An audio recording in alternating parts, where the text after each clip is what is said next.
really doesn't matter what you do when you are the former royals known as Harry and Meghan. This big comeback, as we saw, to Nigeria, Meghan's homecoming was going to be this next big thing, you know, and seemingly it all went well on the surface.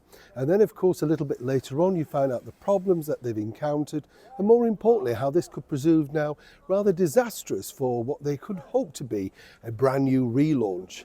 As ever, let me explain. Morning, lovely to see you today. Thank you so much as ever for your time and your patience. I know my throat, it's terrible, isn't it, at the minute? By the way, can I ask this question just to throw out here? I was with an American friend the other day and we were having a cup of tea, and now this is important.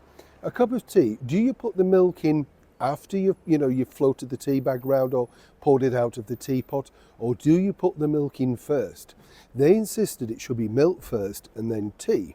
Of course, I did it the other way, and they said, oh, no, this isn't the right way. Where do you stand on that? Does it really make a difference? It's a bit like the scone jam cream thing, isn't it? Is it all a bit sort of dramatic and all that sort of stuff? Or do you have a theory? Does the tea taste better the opposite way round?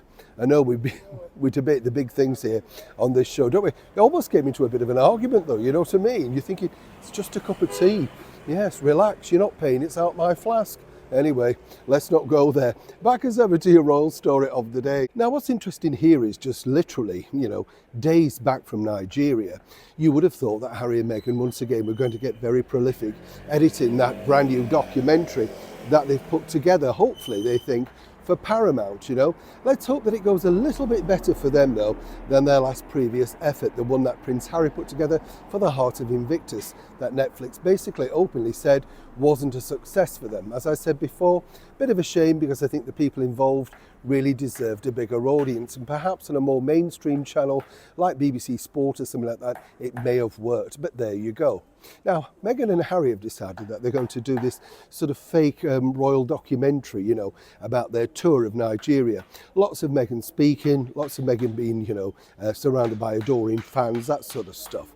But the problem that they have now is this, because the centrepiece of this was going to be literally from the moment they left their plane over here in London, filmed inside, I might point out, the Windsor Suite in Heathrow.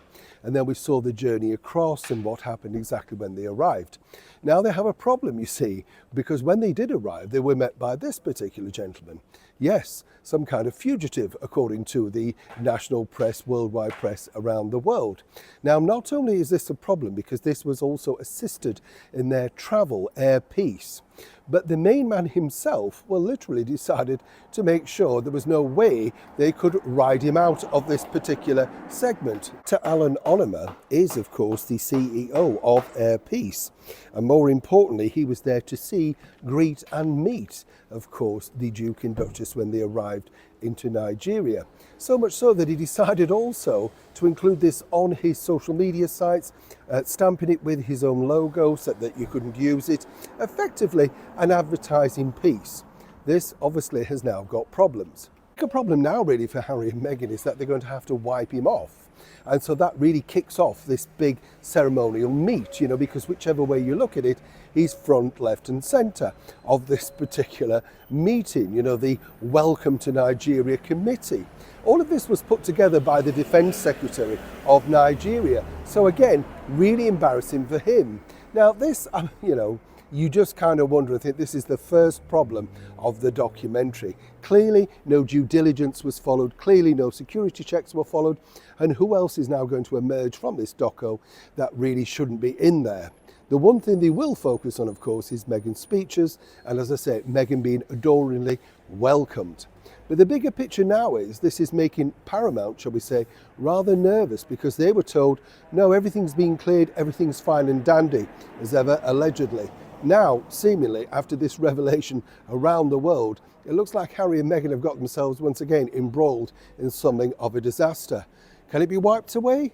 Only time will tell. Neil Sean in the very heart of London.